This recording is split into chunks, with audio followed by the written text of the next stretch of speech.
বাংলাদেশে প্রতিদিন ঘটে যাওয়া গুরুত্বপূর্ণ ঘটনা ও নানা তথ্য নিয়ে আলোচনা এবং বিশ্লেষণে TVN24 নিউজ নেটওয়ার্কের নিয়মিত আয়োজন আলোচনায় বাংলাদেশ অনুষ্ঠানে দর্শক আপনাদের স্বাগত জানাচ্ছি। আমি আশফাক আহমেদ। আজকের অনুষ্ঠানে আমাদের সাথে অতিথি হিসেবে যুক্ত আছেন ডক্টর সৈয়দ আবদুল্লাহ আল মামুন চৌধুরী, প্রফেসর, আন্তর্জাতিক সম্পর্ক বিভাগ, রাজশাহী বিশ্ববিদ্যালয়। আমাদের সাথে আরও আছেন ডক্টর সাইফুল আলম চৌধুরী, সহযোগী অধ্যাপক, ঢাকা বিশ্ববিদ্যালয়। এবং আমাদের সাথে আরও যুক্ত আছেন নির্বাহী সম্পাদক, দৈনিক আমাদের সময়, মাইনুল আলম। আপনাদের তিনজনকেই আমি স্বাগত জানাচ্ছি আলোচনায় বাংলাদেশ অনুষ্ঠানে। আমি আলোচনা শুরু করার আগে কয়েকটি তথ্য একটু তুলে ধরতে চাই এবং এই বিষয়গুলো নিয়ে আমরা মূলত আলোচনা করব আজকে আপনাদের সাথে। প্রথমে যে তথ্যটি আমার হাতে রয়েছে তা হচ্ছে, আপনারা জানেন, এরই মধ্যে দেখেছেন নিশ্চয়ই, বাংলাদেশ ভারত পররাষ্ট্র সচিব পর্যায়ের বৈঠক হয়েছে সোমবার। পররাষ্ট্র উপদেষ্টা মোহাম্মদ তৌহিদ হোসেনের সঙ্গে সৌজন্য সাক্ষাৎ করেন ভারতের পররাষ্ট্র সচিব বিক্রম মিস্ত্রি। পরে বিক্রম মিস্ত্রি বলেন, পরস্পরের জন্য সহায়ক এই সহযোগিতা আমাদের উভয় দেশের জনগণের স্বার্থে অব্যাহত থাকবে না, এটা ভাবার কারণ নেই।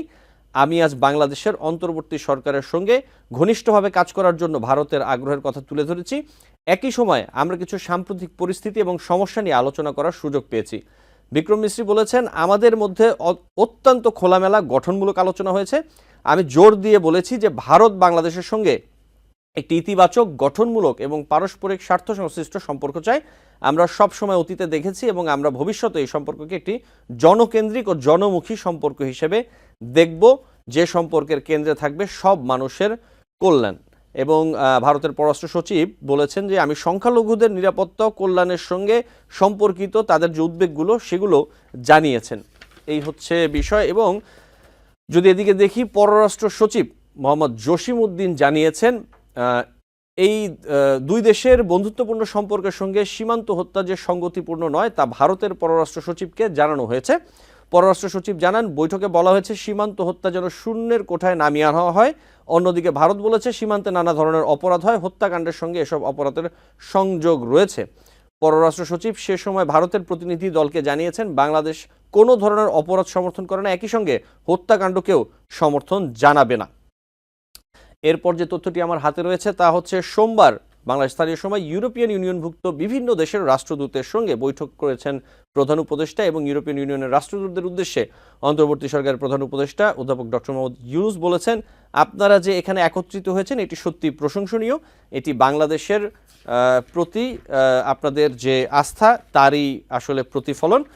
এবং এরপর আমরা যদি আরেকটি তথ্য দেখি তা হচ্ছে, পূর্ব লন্ডনের ইমপ্রেশন ভ্যানু হলে যুক্তরাজ্য আওয়ামী লীগের আয়োজনে শেখ হাসিনার ভার্চুয়াল সমাবেশ হয় এবং এই সমাবেশের দর্শক সারিতে ক্ষমতাচ্যুত আওয়ামী লীগের কয়েকজন মন্ত্রী, প্রতিমন্ত্রী ও সংসদ সদস্যকেও দেখা গেছে। এছাড়া সাবেক মন্ত্রিপরিষদ সচিব কবির বিন আনোয়ারা সেখানে উপস্থিত ছিলেন বলে বাংলাদেশের বিভিন্ন গণমাধ্যমে আমরা এই সংশ্লিষ্ট প্রতিবেদন দেখতে পেয়েছি। খুব ছোট করে আমি কয়েকটি তথ্য একটু তুলে ধরলাম। আমি সরাসরি আলোচনায় চলে যেতে চাই। আমাদের সাথে তিনজন অতিথি আছেন। আমি শুরুতে একটু ডক্টর সৈয়দ আবদুল্লাহ আল মামুন চৌধুরী, আপনার কাছে আসতে চাই যে বিষয়টি নিয়ে, এই যে ভারতের পররাষ্ট্র সচিব বিক্রম মিস্ত্রির যে বাংলাদেশ সফর, দুই দেশের পররাষ্ট্র সচিব পর্যায়ের যে বৈঠক আলোচনা, এটি নিশ্চয়ই অন্য সময়ের থেকে অথবা আগের সময়ের থেকে অনেক আলাদা। এই ব্যাপারে আপনি কি বলবেন? এবং বাংলাদেশ ভারত সম্পর্কে আমরা যেটি দেখতে পাচ্ছি যে বিগত কমাস ধরে যে টানাপোড়েন চলছে, এটি আসলে এই টানাপোড়েন কমাতে কতটা সহায়ক হবে? ধন্যবাদ।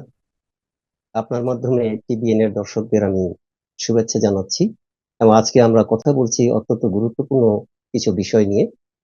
এটি নিঃসন্দেহে অত্যন্ত গুরুত্বপূর্ণ যে বাংলাদেশে এবং ভারতের সাথে পররাষ্ট্র সচিব পর্যায়ে একটা আলোচনা হয়ে গেল। মূলত এই সংক্রান্ত ভারতের যে পররাষ্ট্র মন্ত্রণালয়ের ওয়েবসাইট, সেখানে যেটা বলা হয়েছে যে ভারতের বাংলাদেশের পররাষ্ট্র সচিবের আমন্ত্রণে ভারতের পররাষ্ট্র সচিব বাংলাদেশ সফর করলেন এবং এখানে ইতোমধ্যেই যে বিষয়গুলো আলোচনা হয়েছে বিভিন্ন মিডিয়াতে চলে এসছে। আমরা মনে করি যে যে কোনো দুই দেশের বা বহু দেশের সম্পর্কের ক্ষেত্রে ডায়ালগ হচ্ছে সর্বোত্তম পন্থা এবং ডায়ালগের মাধ্যমেই মানে সব ধরনের সমস্যা নিরসন করা সম্ভব। আমরা লক্ষ্য করেছি যে বাংলাদেশে একটা সরকার পরিবর্তনের পর কিছু ঘটনা ঘটেছে, সেই ঘটনার পরিপ্রেক্ষিতে ভারতে কিছু প্রতিক্রিয়া হয়েছে। সেই প্রতিক্রিয়াগুলো বাংলাদেশের জনগণ স্বাভাবিকভাবে গ্রহণ করেনি। এই সবকিছু মিলিয়ে দুই দেশের মধ্যে যে দীর্ঘদিনের বন্ধুত্বপূর্ণ সম্পর্ক, সেই সম্পর্কের মধ্যে কিছুটা টানাপোড়েন শুরু হয়েছে, এটাই বাস্তবতা। এবং এই আলোচনার মাধ্যমে আমাদের মনে হয় যে সেই টানাপোড়েনের অনেক কিছুই হয়তোবা মানে সমাধানের দিকে যাবে। সেক্ষেত্রে আমরা যেটা দেখলাম যে বাংলাদেশের যে বক্তব্যটা ছিল এতদিন, যে ভারতের উচিত হচ্ছে যে বাংলাদেশের জনগণের সাথে জনগণের সম্পর্ককে মূল্যায়ন করা, রাষ্ট্রের সাথে রাষ্ট্রের সম্পর্কে মূল্যায়ন করা, শুধুমাত্র একটা রাজনৈতিক দলের সাথে বা একটা বিশেষ সরকারের সাথে সম্পর্ক মূল্যায়ন না করা। এটা ছিল বাংলাদেশের তরফ থেকে একটা বক্তব্য। তো আজকের এই আলোচনার মাধ্যমে ভারতের পররাষ্ট্র সচিব এই কথাটাই বলেছেন যে ভারত বাংলাদেশের জনগণের সাথে সম্পর্কের বিষয়টি মূল্যায়ন করে, এবং এরই ভিত্তিতে ভারত সরকার বাংলাদেশের সাথে মানে যৌথ কল্যাণমূলক কাজের জন্য সম্পর্কটাকে এগিয়ে নিয়ে যেতে চায়। সুতরাং আমাদের বর্তমান সরকারের যে বক্তব্যটা ছিল, সেই বক্তব্যের সাথে আমার মনে হয় যে ভারতের বর্তমান যিনি এসেছিলেন ভারতের পক্ষ থেকে, সেটা একমত হয়েছে। তারপরেও যেটা হয়েছে যে বাংলাদেশের বর্তমানে যে অবস্থান, আমরা দেখেছি যে অতীতের যে কোনো সময়ের চাইতে বাংলাদেশ হয়তোবা এই মুহূর্তে একটু বলবো যে পররাষ্ট্রনীতির ক্ষেত্রে একটু শক্ত অবস্থানে আছে বাংলাদেশ। এবং বাংলাদেশ মনে করে যে বহির্বিশ্বে এবং বিভিন্ন জায়গায় যে বাংলাদেশ সম্পর্কে ধারণা হয়েছে যে বাংলাদেশের পররাষ্ট্রনীতি হচ্ছে ভারত নির্ভর পররাষ্ট্রনীতি, বাংলাদেশ এই জায়গা থেকে বের হয়ে আসতে চায়। এবং এই যে বাংলাদেশ একটা স্বাধীন সার্বভৌম রাষ্ট্র হিসেবে তার যে একটা ইন্ডিপেন্ডেন্ট ফরেন পলিসি আছে, সেটি হয়তো বর্তমান সরকার ফোকাস করতে চাচ্ছে, এবং তার মাধ্যমেই কিন্তু বেশ কিছু বিষয় বাংলাদেশ শক্তভাবেই আহ, কূটনৈতিক পন্থাতেই তুলে ধরেছে। তার মধ্যে যেমন আছে সীমান্তে হত্যাকাণ্ড, তারপর বাংলাদেশের অভ্যন্তরীণ বিষয়ে ভারতের হস্তক্ষেপ না করা, এছাড়া আছে যে বাংলাদেশের ব্যবসা বাণিজ্যের ক্ষেত্রে কিছু বিষয় আছে। পাশাপাশি আহ, আমাদের নদী সংক্রান্ত যে আমাদের পানির ন্যায্য হিস্যার ব্যাপার আছে। এই সমস্ত সমস্ত কিছু এখন এটা স্পষ্টভাবে বর্তমান সরকার উল্লেখ করেছে। এবং আরো একটা জিনিস আপনি দেখবেন যে ইউরোপীয় ইউনিয়নের যে প্রতিনিধি বর্গের সাথে আমাদের মাননীয় উপদেষ্টা আজকে মতবিনিময় করেছেন, সেখানেও তিনি ইউরোপীয় ইউনিয়নের কাছে মানে অনুরোধ জানিয়েছেন যে ইউরোপের বিভিন্ন রাষ্ট্রে বাংলাদেশের যে শিক্ষার্থীরা বা গবেষকরা যান, তাতে যে ভিসাগুলো নিতে হয় সেটা দিল্লি ভিত্তিক সেন্টার থেকে নিতে হয়। এই জন্য তিনি আহ্বান জানিয়েছেন যে সেই সেন্টারগুলো যেন ঢাকাতে হয়। তো এই সবকিছু মিলিয়ে আমরা মনে করি যে বাংলাদেশ হয়তোবা এই মুহূর্তে তার সফট পাওয়ারটা ইউজ করার চেষ্টা করছে। যে বাংলাদেশ যে একটা শক্তিশালী মানে রিজিয়নাল একটা বাইল্যাটারাল রিলেশন ভারতের সাথে চায়, এবং সেই রিলেশনটা অবশ্যই যেটা হলো যে সেম সেম মর্যাদাপূর্ণ একটা রিলেশন চায়, এটা বাংলাদেশ সরকার স্পষ্ট করেছে। এবং এর মাধ্যমে আমার মনে হয় যে ভারতও আবার যে কাজটা করেছে, যে ভারত এইগুলো আমার মনে হয় যে তারা তো ইতিমধ্যেই দুঃখ প্রকাশ করেছে, আমাদের ইন্ডিয়াতে আমাদের যে হাই কমিশন আক্রান্ত হয়েছে দুঃখ প্রকাশ করেছে, এবং অনেকে গ্রেপ্তারও গ্রেফতার করেছে। করা হয়েছে। গ্রেপ্তার করা হয়েছে। এই জিনিসগুলো আমার কাছে মনে হয় যে ভারত এবং বাংলাদেশের জন্য পজিটিভ। কারণ হলো যে আমরা এটা স্পষ্ট জানি যে আমরা যত আবেগপ্রবণ হই বা যাই হই, উভয় দেশেই আমরা আসলে জাতিগতভাবে মানে ভারতের বিশেষ করে প্রতিক্রিয়াটা ভারতের পশ্চিমবঙ্গেই বেশি দেখা গিয়েছে, এবং বাংলাদেশের এখানে দেখা গিয়েছে আসলে পশ্চিমবঙ্গ, ওখানেও বাঙালিরা আছে, এখানেও আমরা বাঙালিরা আছি। এবং আমাদের বাঙালি জাতির একটা বৈশিষ্ট্য হলো আমরা একটু খুব বেশি আবেগপ্রবণ। হ্যাঁ, আর ভারতের প্রতি আমাদের প্রত্যাশাটা সবসময় বেশি। পার্শ্ববর্তী একটা রাষ্ট্র হিসেবে ভারতের প্রতি আমাদের যেমন একটা চাহিদা বা আকাঙ্ক্ষাও বেশি, এবং ভারত এই অঞ্চলের একটা বড় অর্থনীতি, বড় জনসংখ্যা, বড় গ্লোবাল গভর্নেন্স এর পার্টনার হিসেবে তাদের কাছে আমাদের কিন্তু স্বাভাবিকভাবেই নেবারিং কান্ট্রি হিসেবে চাহিদাটা বেশি। যখনই আমাদের কাছে মনে হয় যে আমরা আমাদের প্রাপ্য চাহিদাটা পূরণ করতে পারছি না, সেখান থেকে স্বাভাবিকভাবে আমাদের দেশের জনগণের এক ধরনের আবেগগত অসন্তুষ্টি হতেই পারে। তবে জি। এটা যে আলোচনাটা শুরু হয়েছে, আমি মনে করি আলোচনাটা অবশ্যই খুব ভালো। আপনি লক্ষ্য করেছেন যে বিগত কিছুদিনের মধ্যে পুরো পৃথিবীতে গ্লোবাল গভর্নেন্সের কিছু দ্রুত ঘটনা ঘটে গেছে। এই দ্রুত ঘটনাগুলোর পরিপ্রেক্ষিতে আমরা যদি বিচার বিশ্লেষণ করি, তাহলে আমাদের কিন্তু বলতে হবে যে বাংলাদেশ বা ভারত উভয়ে কিন্তু মানে পুরো পৃথিবীতে যে দুটো বলয় হয়ে আছে, একটা গ্লোবাল নর্থ এবং গ্লোবাল সাউথ। এবং এই গ্লোবাল নর্থ এবং গ্লোবাল সাউথের মধ্যে কিন্তু পৃথিবীতে দেখেন যে ভারত কিন্তু, ভারত সহ একটা রাষ্ট্র কিন্তু সুইং স্টেট। আপনি ব্রাজিল বলেন, মিশর বলেন, এরকম ভাবে ভারত বলেন, এরকম কয়েকটা রাষ্ট্র কিন্তু সুইং স্টেট। তারা কি করে, কোনো অ্যালাইন্ড না। 1947 সনের পর থেকে কিন্তু ভারত কিন্তু নন অ্যালাইন্ড ছিল, এবং এই যে সুইং স্টেট গুলো, বাংলাদেশ হয়তো এরকম ভাবে বাংলাদেশেও কিন্তু নন অ্যালাইন মুভমেন্টের অন্তর্ভুক্ত ছিল। তো সেই ক্ষেত্রে বাংলাদেশে হয়তো এখন মনে করছে যে আমরাও পরিবর্তিত পরিস্থিতিতে একটা সুইং স্টেটের মতো কাজ করে আমরা রিজিওনাল মানে অ্যাক্টরদের মাঝখানে বার্গেনিং জি। অপরচুনিটিটা গ্রহণ করতে পারি কিনা।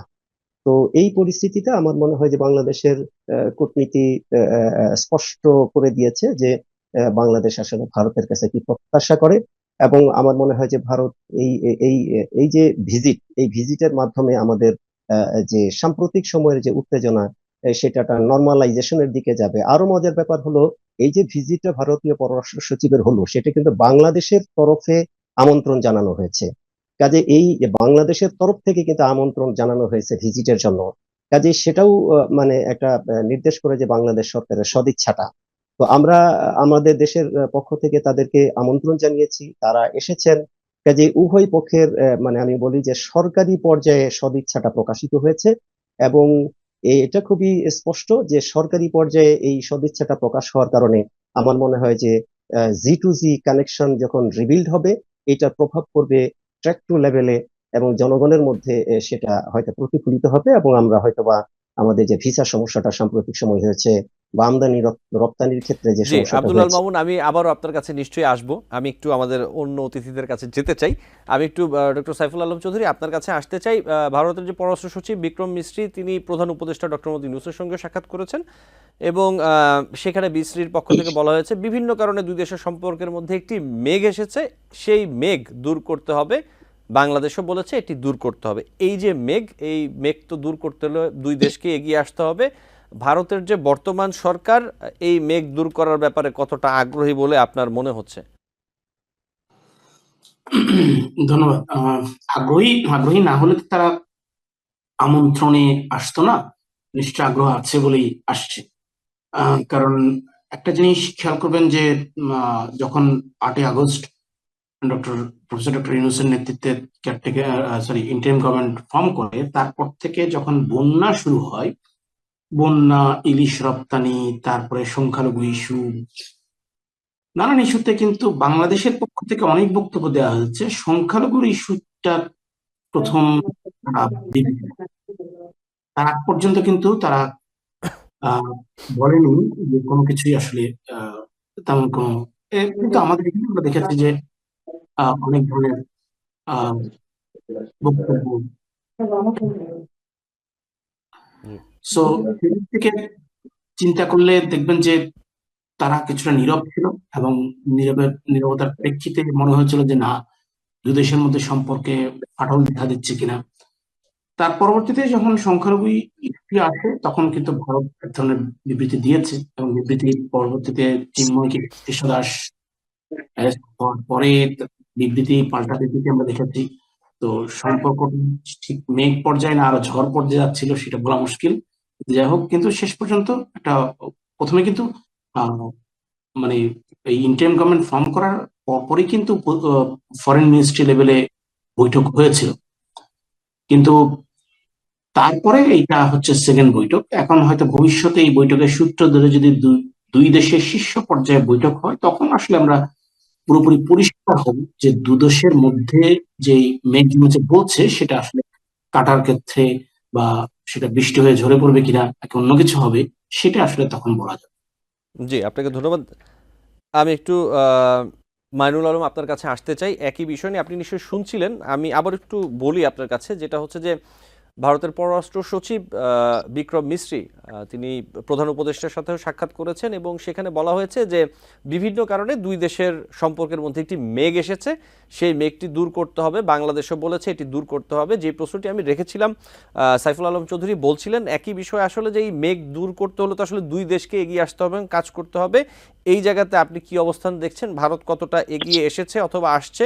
যেমনটি সাইফুল আলম বলছিলেন যে এই কারণেই আসলে ভারতের পররাষ্ট্র সচিব বাংলাদেশে এসেছেন। এই ব্যাপারে আপনি যদি কিছু যোগ করতেন, মাইনুল আলম। ধন্যবাদ। আপনি বলেছেন যে মেঘের কথা। মেঘ ছিল, মেঘ আছে, এখনো মেঘ পুরো কেটে যায়নি। বৈরিতা কিংবা অনাস্থা, অবিশ্বাস এ ধরনের উপাদান, এরকম পরিস্থিতি আমরা দেখেছি গত 4 মাসে। যেটি দুটো প্রতিবেশী যখন আমরা একসময় দেখলাম যে সুউচ্চ সীমানায় নতুন মাত্রায় যে সম্পর্ক আমরা দেখেছি কয়েক বছরে, সেটা এখন হঠাৎ কেন মেঘে আহ, মধ্যে পতিত হলো। এটা হচ্ছে রাজনৈতিক বাস্তবতা, political change on the ground, specially বাংলাদেশে। এ কারণে এটা এসছে এবং এই পরিস্থিতি হয়েছে। মেঘ কেটে একটা সুন্দর সম্পর্ক করার তাগিদ সবারই আছে। দুঃখিত। এই তাগিদটা এসছে আমাদের বাংলাদেশের পক্ষ থেকে, ভারতের পক্ষ থেকে। কারণ এই সম্পর্ক যদি স্বাভাবিক না হয় কিংবা নতুন গতিতে না এগোয়, নতুন হিসাবে, নতুন সমীকরণে, তাহলে সম্পর্ক যদি নেতিবাচক দিকে ছুটে, তাহলে কারোই লাভ লাভ নাই। আমাদের 17 কোটি, ভারতের 130 কিংবা 35 কোটি কিংবা 150 কোটি মানুষের জন্য যে মেঘ আছে, এটা স্বীকার করেছে, এটাই বাস্তবতা এবং এটাই ইতিবাচক দিক। এই মেঘকে কাটিয়ে এগিয়ে যেতে হবে। আপনি দেখেন যে আগস্টে বাংলাদেশে এত, জুলাই অভ্যুত্থানের মাধ্যমে এত বড় পরিবর্তন হলো, যে পরিবর্তন বাংলাদেশের মানুষ করেছে, ছাত্র জনতা করেছে, কিন্তু ভারত সেটা ধারণা করতে পারেনি, বুঝতে পারেনি। ভারতকে বুঝতে, ধারণা করতে কিছু সময় লেগেছে।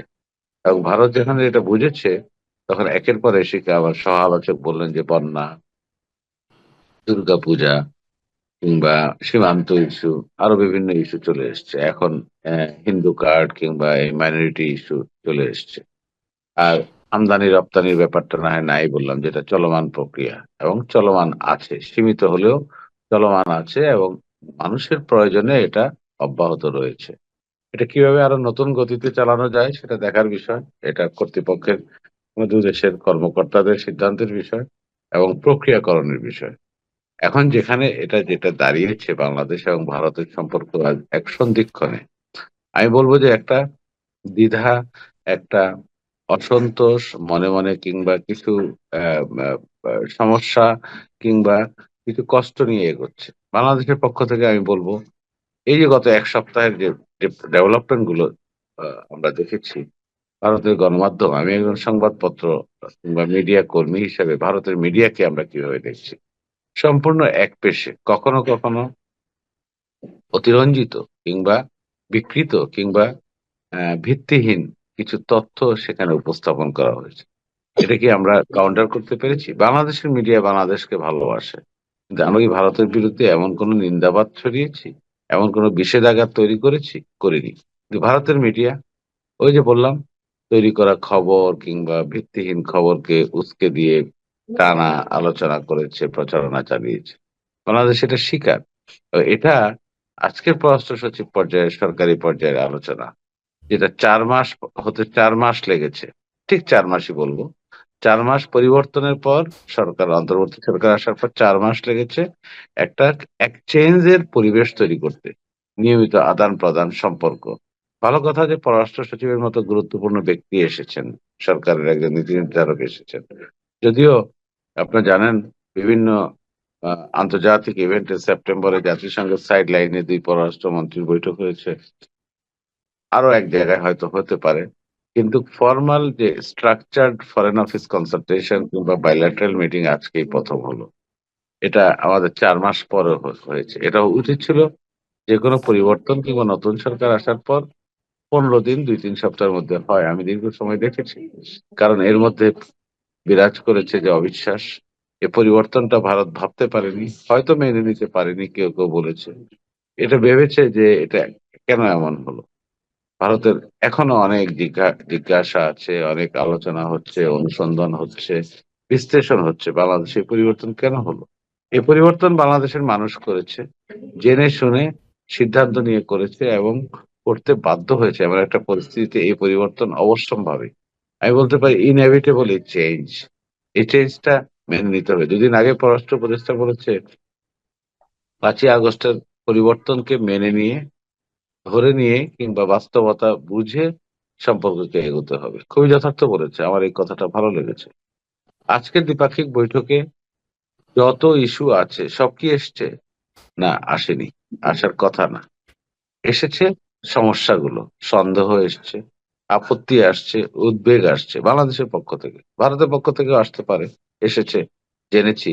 সেটা আমরা কতটুকু দেখবো কিংবা বাস্তবতা বুঝে মাইনরিটি ইস্যু, হিন্দু ইস্যুদের যে কনসার্ন ওরা বলেছে, তথাকথিত কনসার্ন, সেটা আমি পরে আলোচনা করব। জি, কিন্তু মাইনুল আমাদের আলম, আমি কনসার্ন এই কি? এই জায়গাতে আমি দুঃখিত, আমি এই জায়গাতে একটু যদি আপনাকে বলি, আমাকে একটু বিরতি নিতে হবে। ঠিক এই বিষয়টা থেকে আমরা আবার পরবর্তীতে আলোচনা চালিয়ে যাব।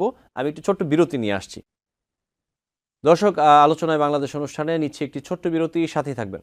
টিবিএন 24 টেলিভিশন দেখতে আজই কল করুন 7187776556। লগ ইন করুন www.totalcablebd.com। দর্শক, আলোচনায় বাংলাদেশ অনুষ্ঠানে আপনাদের আবারও স্বাগত জানাচ্ছি। আমাদের সাথে আছেন দুজন অতিথি। আমি সরাসরি প্রশ্নে চলে যেতে চাই। আমি একটু যেতে চাই ডক্টর সাইফুল আলম চৌধুরী, আপনার কাছে যে বিষয়টি নিয়ে যেমনটি বলছিলেন মাইনুল আলম এবং সৈয়দ আবদুল্লাহ আল মামুন, সেখানে একটি বিষয় এসেছে, সেটা হচ্ছে যে সীমান্ত হত্যা, এবং পররাষ্ট্র সচিব মোহাম্মদ জসিম উদ্দিন জানিয়েছেন আজকে আলোচনার পরে যে সীমান্ত হত্যা যেন শূন্যের কোঠায় নামিয়ে আনা হয়। এই বিষয়টি নিয়ে আসলে জোরালোভাবে বলা হয়েছে ভারতের প্রতিনিধিদের। অন্যদিকে ভারত বলছে সীমান্তে নানা ধরনের অপরাধ হয়, হত্যাকাণ্ডের সঙ্গে এসব অপরাধের সংযোগ আছে। এখন বিষয়টা হচ্ছে, অপরাধ কি শুধু বাংলাদেশের এপার থেকেই হয়? যদি কোনো অপরাধী চক্র অথবা অপরাধ থেকে থাকে, এটা কি শুধু এদিক থেকেই হয়? এবং এসব অপরাধের থেকে সাথে কি আসলে ভারতের পারের লোকজনের আসলে কোনো সংশ্লিষ্টতা নেই? এই ক্ষেত্রে আমরা কি দেখি যে বিজিবি অথবা কি কখনো গুলি ছোড়ে, এরকম কি আমরা ঘটনা দেখতে পেরেছি? বিজেপি গুলি ছোড়ে, ধরে না তা না, কয়েকদিন আগে বিজেপির ভুল ফায়ারে একজন বাংলাদেশি মারা গেছে 2-3 দিন আগে। কিন্তু সেটা বিষয় না, বিষয়টা হচ্ছে আহ, গুলি তো আসলে সীমান্তে এই ধরনের আমরা মারণাস্ত্র ইউজ করবো কিনা, এটা আসলে বড় ডিবেট আছে। এবং আপনি মানবাধিকার দৃষ্টিকোণ থেকে দেখলে আসলে এটা করা উচিত না। কারণ আপনি যেটা বলছেন শুরুতে, যদি সেটা চাই তাহলে বড় সমস্যা হচ্ছে চোরাচালান। তো চোরাচালান তো এটা ক্রেতা এবং বিক্রেতা থাকতে হবে, তাই না? এক পক্ষ রিসিভ করবে আর এক পক্ষ পাঠাবে। তো নিশ্চয়ই ভারতে গিয়ে বাংলাদেশি লোকজন তো আর ওখানে গিয়ে পাঠাচ্ছে না, তার মানে ওটা ভারতীয় লোকজনও ওর সাথে জড়িত। কিন্তু আমরা সে অর্থে ভারতীয় লোকজনকে মরতে দেখি না, বা তাদেরকে ফায়ার করতে দেখি না। সেটাই আমাদের আসলে ইভেন মানে এটা বলা মানে ঠিক হবে না যে কোনো আসলে কারোরই সীমান্তে মারা যাওয়া উচিত না। মানে জি, এটা কোনো কখনো কাম্য নয়, কারণ বহু দুঃখজনক ঘটনা অনেকগুলো ঘটেছে। আমরা ফেলানি থেকে শুরু করে আর অনেকে নৃশংসভাবে মারা গেছে। সো এইটা বরাবরই আমরা এটি ইস্যু থাকে, যে মাইনুলরা বলছিল যে অনেকগুলো বিষয় আহ আনডিসকাস থেকে যাচ্ছে। এটা বরাবরই সীমান্ত ইস্যু বাংলাদেশের পক্ষ থেকে বলা হয়, এবং ইন্ডিয়া বরাবরের মতো, আমি যদি ভুল না করি তাহলে বরাবরের মতো এই ধরনের বক্তব্যই দিয়ে থাকে। এবং দেখা যায় যে আপনি দেখবেন যে বৈঠক হওয়ার পরে আপনার কিছুদিন আহ, ঠিক থাকে, আবার আবার শুরু হয়, এবং যেটা হয় যে মাঝে মাঝে এই হত্যাকাণ্ড হয়, বিডিআর এর বিএসএফ ফ্ল্যাগ মিটিং হয়, সেই বিজিবি সাথে ফ্ল্যাগ মিটিং হয়, ফ্ল্যাগ মিটিং হওয়ার পর আবার কিছুদিন অপেক্ষা আবারও হয়। তো এইটার যে সীমান্তে কাঁটাতারের বেড়া দেওয়া, সীমান্তে পিলার, অনেক কিছু অনেক দিনের, মানে এই সমস্যাগুলো স্বাধীনতার পর থেকেই রয়ে গেছে।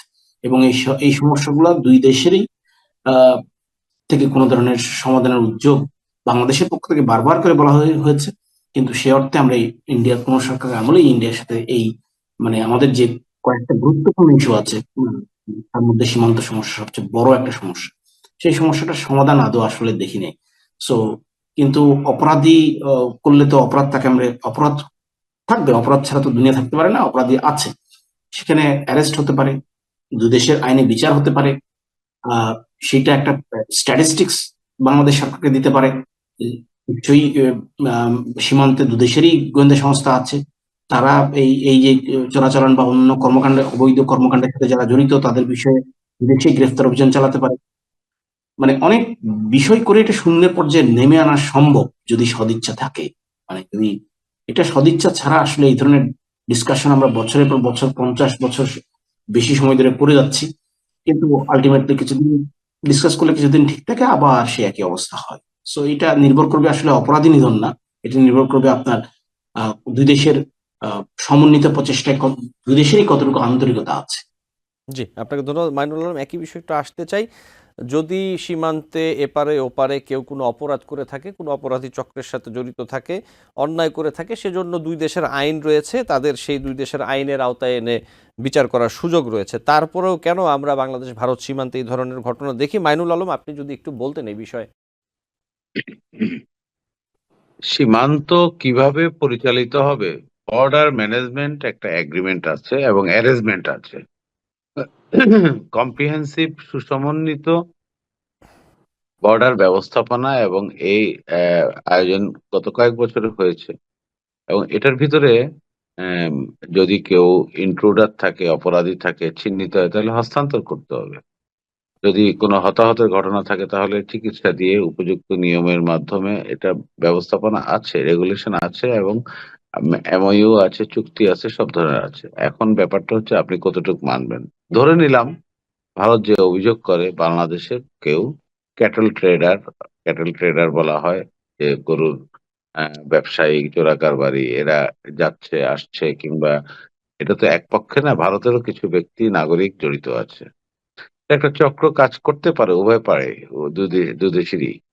সেক্ষেত্রে এটা ব্যবস্থাপনার মধ্যে আনতে হয় যাতে ওখান থেকে এই সুযোগটা না হয়। তাহলে ওখানে কড়াকড়ি করবে, প্রয়োজনীয় ব্যবস্থা নিবে, এই পাশেও নিবে।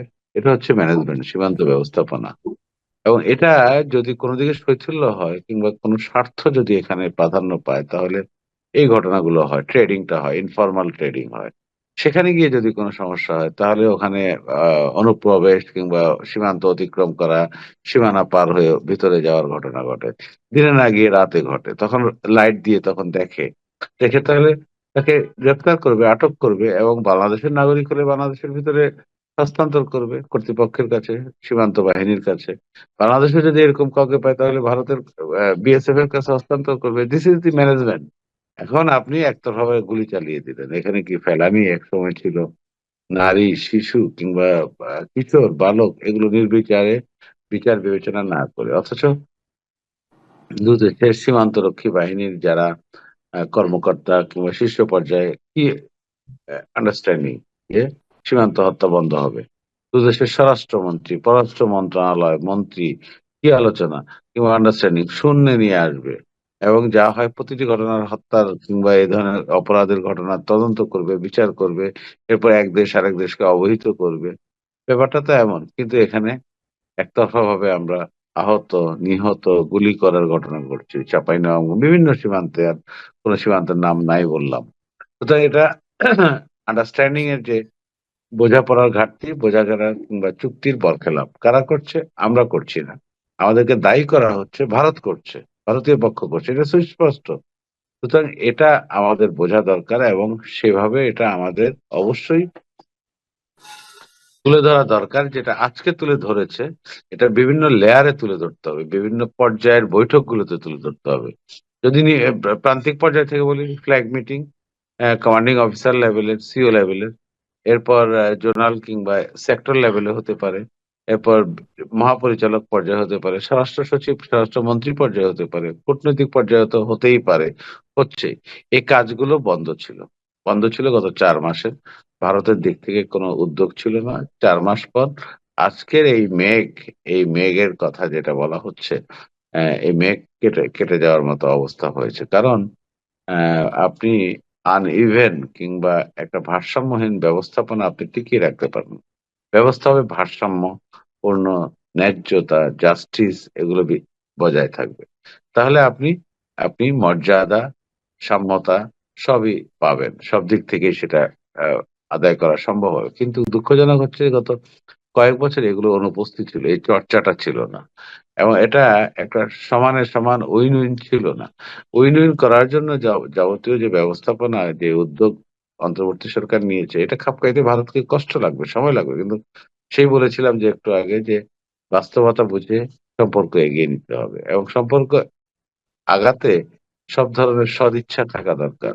এখানে এমন কোনো উপাদান থাকা উচিত না যেটা এই সম্পর্কের জন্য কাটা হয়ে দাঁড়ায়। কি উপাদান?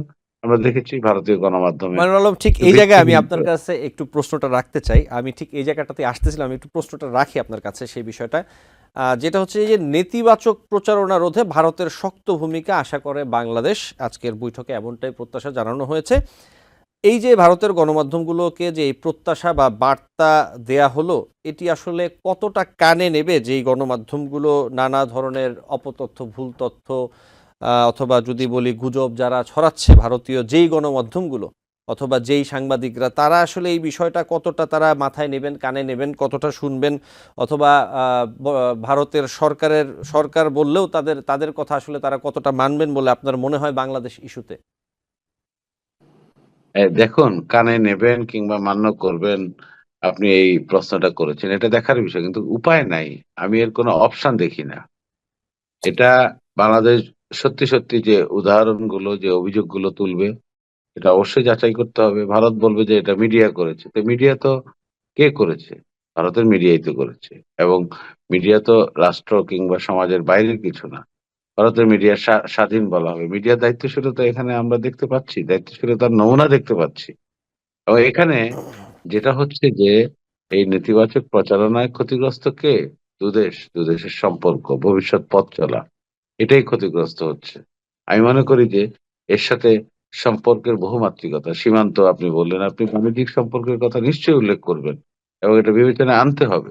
ইকোনমিক বিনিয়োগ সম্পর্কের কথা আনতে হবে। অন্যান্য ক্ষেত্রে সহযোগিতা, কানেক্টিভিটি, বিদ্যুৎ, সীমান্ত কিংবা বিভিন্ন রপ্তানি বাণিজ্যের কথা, আমদানি রপ্তানি বাণিজ্যের কথা বলতেই হবে। এখন জি, সীমান্ত যদি একতরফা ভাবে সিদ্ধান্ত হয়, এই যে বাণিজ্য বন্ধ কিংবা বাণিজ্য সীমিতকরণের যে উদ্যোগ যদি নেওয়া হয়, তাহলে বাংলাদেশ ক্ষতিগ্রস্ত হবে। কিন্তু বাংলাদেশ কি, ভারত কি লাভবান হবে? এটা কি বুঝতে পারেন? বাংলাদেশও তো এ ধরনের উদ্যোগ নিতে পারে। কিন্তু বাংলাদেশ তার সেই ইলিশ মৌসুমে ইলিশ দেওয়া থেকে শুরু করে অতি সম্প্রতি মাছ রপ্তানি থেকে শুরু করে অন্যান্য বিষয়, অন্যান্য উদ্যোগ নেওয়া শুরু করে এক পা এগিয়ে অগ্রসর হয়েছে। যদিও বৈরিশটা কাজ করেছে, মেঘ এসেছে, এ ধরনের ফিকটিশিয়াস কিংবা ভিত্তিহীন সংবাদ প্রচার এবং এই মাইনরিটি ইস্যু, হিন্দু সম্প্রদায়ের এই কাজগুলো, এই ঘটনার ফলে। তবে আমি আশাবাদ এবং ইতিবাচক মনোভাব দেখতে চাই, দেখাতে চাই, এবং আমি নিশ্চয়ই মনে করি যে এ ধরনের পরিস্থিতি থাকবে না। জি, আলোচনা শুরু হয়েছে 4 মাস পর, বাস্তবতা মেনে এ বিষয়ে আমরা অগ্রসর হতে পারবো। জি, মাইনুল আলম, ধন্যবাদ। আমি সময় পেলে অবশ্যই আপনার কাছে আবার আসবো। আমি একটু ডক্টর সাইফুল আলম চৌধুরী আপনার কাছে আসি, যে বিষয়টি নিয়ে ইউরোপীয় ইউনিয়নের রাষ্ট্রদূতদের সাথে বৈঠক করেছেন অন্তর্বর্তী সরকারের প্রধান উপদেষ্টা, এবং তিনি বলেছেন যে আপনারা যে এখানে একত্রিত হয়েছেন এটি সত্যি প্রশংসনীয়। এটি বাংলাদেশের প্রতি আপনাদের রাজনৈতিক সমর্থন, অর্থনৈতিক সমর্থন, নৈতিক সমর্থন এবং অন্যান্য সহায়তার প্রতিফলন। আমি আপনার কাছে যে প্রশ্নটি রাখতে চাই, ইউরোপীয় ইউনিয়ন কতটা পাশে আছে বা থাকবে বলে আপনি দেখছেন বা আপনি মনে করছেন? দেখেন, যে কথাগুলো আমরা সাধারণত মাইনুল তো আমার চেয়ে অভিজ্ঞ, অনেকগুলা মানে ডিপ্লোম্যাটিক বিট এর অনেক কিছু কভার করেছেন। সো একটা জিনিস, এই ধরনের ক্লোজ ডোর মিটিং এর পরে যখন বের হয়ে বলে, তখন এগুলো সবগুলোই ডিপ্লোম্যাটিক ল্যাঙ্গুয়েজ, এবং এগুলো আসলে আলটিমেটলি ইমপ্লিমেন্ট হবে কিনা এটা স্টেপ বাই স্টেপ সময়ের প্রেক্ষিতে বোঝা যায়। সো দ্যাট ইজ এ মানে গুড সাইন যে তবে রাষ্ট্রদূত মানে আসছেন, এটা খুব ভালো। কিন্তু ইউরোপিয়ান ইউনিয়ন রাষ্ট্রদূত দিয়ে তো আর চলে না। এটা রাষ্ট্রদূত একটা পার্ট, ডিসিশনটা রাষ্ট্রদূতের পর্যায় থেকে আসে না। সো এটা অনেক বড় লেভেল থেকে আসে। সো এবং ইউরোপিয়ান ইউনিয়নের এখন নানান কারণে আমরা জানি যে নানান কারণে এখন তাদেরও অবস্থা খুব বেশি ভালো না, বিশেষ করে ব্রেক্সিটের পরে ফান্ডিং থেকে শুরু করে। এবং আপনি দেখেন যে লাস্ট শুধু 4 মাস না, তারও আগে ইউরোপিয়ান ইউনিয়নের বিভিন্ন দেশের ফান্ডিং কিন্তু বাংলাদেশে কমে গেছে। এবং সেক্ষেত্রে গত 4 মাসে সিকিউরিটি একটা বড় কনসার্ন, যে তাদের অনেকগুলো দূতাবাসে অনেকগুলো কর্মকর্তা এখন আসলে বাংলাদেশে নেই। সো পুরো পরিস্থিতিটা উন্নতির জন্য হয়তো এই ধরনের বৈঠক, তাদের 21 জনের আসা ডেফিনেটলি একটা গুড সাইন। কিন্তু সেটা ওই যে ডিপ্লোম্যাটিক কথাগুলা আসলে বাস্তবে কতটুকু, যে কারণ যদি এর আগে 1 বছর আগে যে এই ভারতের সাথে সচিব পর্যায়ে যে বৈঠক হয়েছে, প্রতি বছরই মানে প্রতি 2 বছর 1 বছর পর হয়, তো প্রতি বৈঠকে দেখবেন যে বের হওয়ার পরে দুপক্ষই খুব ভালো ভালো কথা বলে এবং এই ডিসকাশনের বিষয়গুলোই বলে। কেউই বলে না যে আমাদের মধ্যে দ্বন্দ্ব আছে। তারপরেও সেই পরিস্থিতি একটা পর্যায়ে গিয়ে যে লাউ সে কদু হয়ে যায়। হ্যাঁ, সো এটা ডিপেন্ড করবে আসলে, আমরা দেখবো যে ভবিষ্যতে স্টেপ বাই স্টেপ। ইউরোপিয়ান ইউনিয়নের কাছে আমি পত্রিকায় যতটুকু মানে অনলাইনে যতটুকু পড়েছি, যে একটা দাবি আমাদের করেছি, সেটা হচ্ছে ভারতে যে ভিসা সেন্টার গুলো আছে সেটা বাংলাদেশে নিয়ে আসা। তাহলে আমার প্রশ্ন হচ্ছে কি, আসলে ইউরোপিয়ান ইউনিয়নের কাছে আমাদের অগ্রাধিকার কি এটাই? আমরা তাহলে প্রেস ব্রিফিং এটা এটা ১ নম্বরে বললাম কেন? আমার কাছে ইউরোপিয়ান ইউনিয়নের অগ্রাধিকার তার অন্য বিষয় হওয়ার কথা ছিল। সেগুলো প্রেস ব্রিফিং আসলো না কেন? আসলে হয়তো আমরা জানতে পারতাম আসলে সরকার ইউরোপিয়ানের কাছ থেকে কি চায় আর ইউরোপিয়ান ইউনিয়ন বা কি দিতে আগ্রহী। সাইফুল আলম চৌধুরী, ঠিক এই জায়গায় আমি একটু আপনার কাছ থেকে যেতে চাই সৈয়দ আব্দুল আল মামুন চৌধুরীর কাছে। আপনি যেই প্রশ্নটি রেখেছেন একই প্রশ্নটি আমি আব্দুল আল মামুন চৌধুরীর কাছে যেতে চাই। আপনি নিশ্চয়ই শুনেছেন যে আসলে প্রায়োরিটি কি ইউরোপিয়ান ইউনিয়নের কাছে এইটাই, এবং এই বিষয়টি আসলে কতটা গুরুত্বপূর্ণ, এই যে ভিসা সেন্টারগুলো দিল্লি থেকে অথবা ইন্ডিয়া থেকে স্থানান্তর করা, বাংলাদেশে আনা অথবা প্রতিবেশী অন্য রাষ্ট্রে নেয়ার যে অনুরোধ অথবা আহ্বান প্রধান উপদেষ্টা জানিয়েছেন, এই ব্যাপারে আপনি কি বলবেন? ধন্যবাদ। আসলে যেটা হচ্ছে যে এইটা আলটিমেট প্রায়োরিটি নয়। আমার কাছে যেটা মনে হয়েছে যে সেটা হলো যে আমাদের মাননীয় উপদেষ্টা আসলে এঙ্গেজমেন্ট বাড়াতে চাচ্ছেন, নতুন সরকারের এঙ্গেজমেন্টটা তারা বৃদ্ধি করতে চাচ্ছেন। সেই ক্ষেত্রে স্টেপ বাই স্টেপ তারা বিভিন্ন বিষয় নিয়ে কাজ করছেন। এই মুহূর্তে যেমন ভিসা সেন্টারের কথাটা বলেছেন, এর আগেও কিন্তু বিভিন্ন সাইড লাইনেও কথা হয়েছে, তখন বিভিন্ন বিষয় নিয়ে কথা হয়েছে। এখন এই মুহূর্তে ভিসা সেন্টার গুলো সরানোর ক্ষেত্রে যেটা হতে পারে যে বাংলাদেশ এই সাম্প্রতিক সময়ে একটা শক্ত অবস্থান নিয়েছে যে তারা বাংলাদেশ সরকার বা বাংলাদেশের যারা এখন ড্রাইভিং সিটে আছেন তারা মনে করছেন যে বাংলাদেশের ফরেন পলিসিটা এখন একেবারেই ইন্ডিপেন্ডেন্ট, এটা শো করতে হবে। এবং এই ইন্ডিপেন্ডেন্টনেস শো করার জন্য যে যে বিষয়গুলো মানে বাধা হয়ে দাঁড়ায় সেই বিষয়গুলো থেকে বাংলাদেশকে বেরিয়ে আসতে হবে। তারই অংশ হিসেবে একটা হতে পারে যে এই ভিসা সেন্টার গুলো বাংলাদেশকে সরিয়ে আনা। কারণ হলো যে এখন ওখানে ভিসা সেন্টার থাকার কারণে আমাদের তো ভারতের সাথে এক ধরনের নির্ভরশীলতা কাজ করে। তো সেই নির্ভরশীলতা থেকে হয়তো বা বেরিয়ে আসার একটা চেষ্টা থেকে এই কথাটা বলেছেন। এখন এটা কিছুটা গুরুত্বপূর্ণ যেহেতু ফরেন পলিসিটা এখন সেদিকে যাচ্ছে। আপনারা জানেন যে বাংলাদেশের ফরেন পলিসি এখন সম্ভবত গ্লোবাল নর্থের দিকে অ্যালাইন্ড হতে যাচ্ছে। সেই গ্লোবাল নর্থের দিকে অ্যালাইন্ড যদি হয়, তো সেই ক্ষেত্রে গ্লোবাল সাউথের একটা শক্তিশালী অ্যাক্টর হচ্ছে ইন্ডিয়া। কাজে তার প্রভাব থেকে বাংলাদেশ হয়তো বেরিয়ে আসার চেষ্টা করছে বর্তমান সরকারের মাধ্যমে। তারই একটা ছোট্ট অংশ হিসেবে হয়তোবা এটা হয়ে থাকতে পারে, এবং এই জন্যই হয়তো এটা গুরুত্ব পেয়েছে। তবে অন্য বিষয়গুলো গুরুত্বপূর্ণ আছে, যেটা ইতিমধ্যেই আমরা লক্ষ্য করেছি যে বিভিন্ন সময় কিন্তু আমাদের মাননীয় উপদেষ্টা তার বক্তব্যের মধ্যে ইউরোপীয় ইউনিয়ন বা পশ্চিমা বিশ্বের কাছে বিভিন্ন ধরনের কথা বলেছেন। তো আজকে এটা বলেছেন জন্য যে এটাই যে একমাত্র প্রায়োরিটি তা কিন্তু নয়। এটা তার পলিসির একটা, আমি বলবো যে একটা ফ্রন্ট লাইন একটা এজেন্ডা হতে পারে আর কি। জি, আপনাকে ধন্যবাদ। আমি একটু মাইনুল আলম, আমাদের হাতে সময় কম, ছোট করে আপনার কাছে আসি। যে বিষয়টি নিয়ে আমরা যদি দেখি যে লন্ডনে সমাবেশের দর্শক সারিতে ক্ষমতাচ্যুত আওয়ামী লীগের কয়েকজন মন্ত্রী, প্রতিমন্ত্রী, সংসদ সদস্যকে দেখা গেছে, এমনটা আমরা বাংলাদেশের বিভিন্ন গণমাধ্যমে দেখছি। তাদের অনেকের বিরুদ্ধে একাধিক মামলাও রয়েছে, অনেকের দেশ ত্যাগেও নিষেধাজ্ঞা আছে। তাহলে তারা লন্ডন গেলেন কিভাবে, কি মনে হয়? লন্ডন গেলেন 5ই আগস্ট, তার পরপরই গেছে, অথবা কেউ ধারণা করতে পেরে, আজ করতে পেরে সরকার পতন হচ্ছে, আহ, শেখ হাসিনা চলে যাবেন, পরে তো পালিয়ে ভারতেই গেলেন, এটা ধারণা করতে পেরে হয়তো 5ই আগস্টের আগ মুহূর্তে চলে গেছেন। এটা অনিশ্চিত কিভাবে গেছেন। তবে আপনি আমাকে প্রশ্ন করেছেন, এটা এই জবাব আমার কাছে নেই। আমি জানারও চেষ্টা করেছি, সাংবাদিকরা জানতে পারেনি, কিন্তু এটার জবাব দিতে পারবে আমাদের ইমিগ্রেশন কর্তৃপক্ষ, এয়ারপোর্ট কিংবা ল্যান্ড পোর্ট, সি পোর্টের ইমিগ্রেশন কর্তৃপক্ষ। মাইনুল আলম, প্রশ্নটি এই করার কারণ হচ্ছে আপনিও ভালো মতোই জানেন যে বিষয়টি হচ্ছে যে সবাই যে 5 আগস্টের আগে অথবা 5 আগস্টেই গিয়েছেন বিষয়টি এরকম নয়। এর পরবর্তীতেও নয়। আমরা বিভিন্ন দেশে শুনতে পেরেছি যে বিভিন্ন নেতারা গিয়েছেন। এই জন্যই আমি আসলে প্রশ্নটি করলাম। জি, এবং যদি নিষেধাজ্ঞা থাকে, যদি কোশ্চেনেবল মন্ত্রী, এমপি কিংবা এই জাতীয় ব্যক্তিরা যদি থাকেন, তাদের পাসপোর্ট তো বাতিল হয়ে গেছে, কিভাবে গেলেন? কেউ হয়তো সীমান্ত দিয়ে গেছেন, কিন্তু পোর্ট দিয়ে তো গেছে, কোনো ল্যান্ড ইমিগ্রেশন দিয়ে তো গেছে। ব্যাপারটা এটা ইমিগ্রেশন কর্তৃপক্ষ বলতে পারে, কিংবা বাস্তবতা হচ্ছে এদেরকে যাওয়ার সুযোগ করে দেওয়া হয়েছে, এটাই হয়তো ধারণা করতে পারি। এবং এরা কেউ ভারতে, লন্ডনে, ইউরোপের অন্যান্য জায়গায়, অস্ট্রেলিয়া, আমেরিকা, কানাডায় আছে। পত্রিকায় খবর এসছে, সামাজিক মাধ্যমে প্রায় এসব আসছে, অমুক নেতাকে অমুক জায়গায় টরেন্টোতে দেখা গেছে, নিউ ইয়র্কে দেখা গেছে, লন্ডনে দেখা গেছে।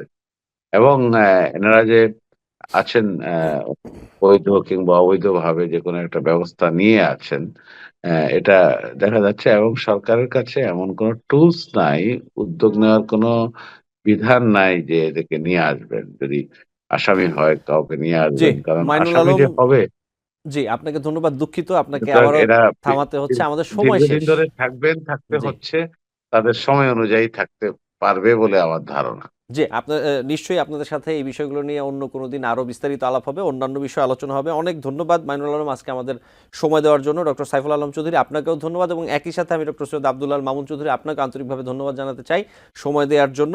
নিশ্চয়ই আপনাদের সাথে আবারও কথা হবে, দর্শক আপনাদের মূল্যবান মতামত শুনতে পারবেন। দর্শক, আলোচনায় বাংলাদেশ অনুষ্ঠানে আজ এই পর্যন্তই। পরবর্তী অনুষ্ঠান দেখার আমন্ত্রণ জানিয়ে বিদায় নিচ্ছি।